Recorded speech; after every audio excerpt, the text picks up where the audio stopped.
جو کوشچن ہے یہ بڑا عجیب سا کوشچن ہے، کیونکہ یہ غالباً ہو سکتا ہے پہلے ریکارڈنگ میں کبھی بھی نہ آیا ہو.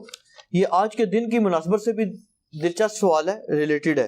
اگرچہ آج حضرت عمر رضی اللہ عنہ کا آپ کی تحقیق کے مطابق تو یوم شہادت نہیں ہے، لیکن بہرحال منایا تو جاتا ہے. تو اس کے حوالے سے یہ سوال ہے کہ انٹرنیٹ پر دیکھا ہے تو یہ جو غالی رافضی ٹائپ حضرات ہیں، ان کی طرف سے ایک بڑا عجیب و غریب اعتراض آیا ہے.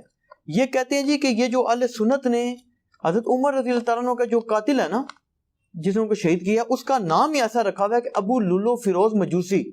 وہ کہتے ہیں جی ایسا لگتا ہے کہ اس کا وہ جیسے اس کے نام کا پارٹ مجوسی ہے.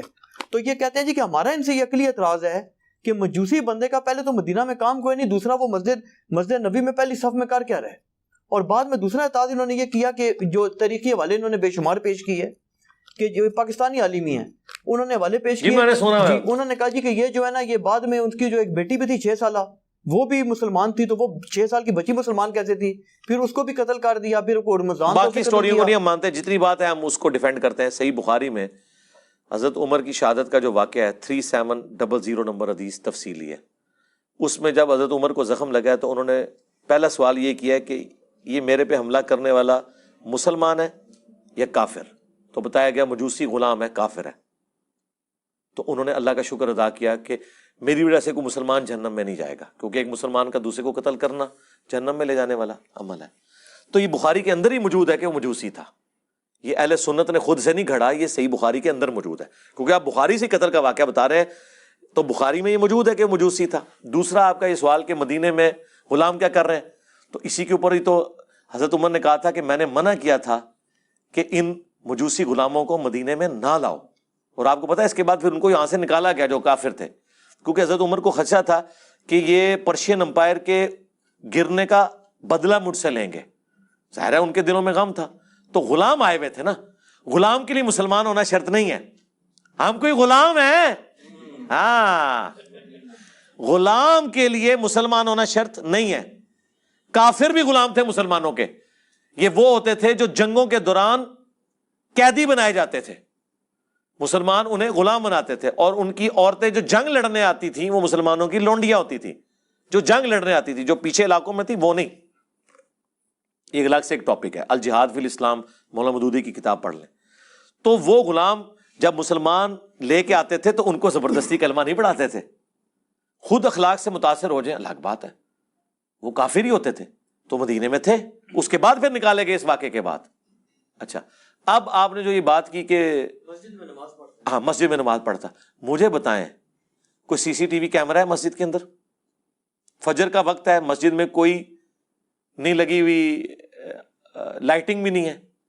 آج کے زمانے میں بھی آپ کسی گاؤں کی مسجد میں جہاں لائٹیں نہ ہو، آپ اس کو چھوڑ دیں کوئی جانور بھی مسجد میں لے جائیں تو پتہ نہیں چلے گا جب تک کہ کسی کو نظر نہ آ جائے. اور مجھے بتائیں فجر کی نماز میں ہزاروں کا مجمع، سینکڑوں نہیں ہزاروں کے مجمع میں آج بھی آپ کس جگہ گھسانا چاہتے ہیں؟ میں کسی پادری کو کسی مسلمانوں کی مسجد میں بھیج دیتا ہوں تو آپ یہ کہیں گے پادری مسجد میں کیسے آ گیا؟ چھوڑ دیں. پچھلے دنوں یہ مجھے واسق بھائی نے بتایا ایک اسرائیل کا صحافی سعودیہ میں مکے سے ہو کے چلا گیا، باہر جا کے انہوں نے دسیا کتنے قادیانی ہیں جو اپنے نام بدل کے اس ماڈرن دور میں حج اور عمرہ کر کے آ گئے ہیں.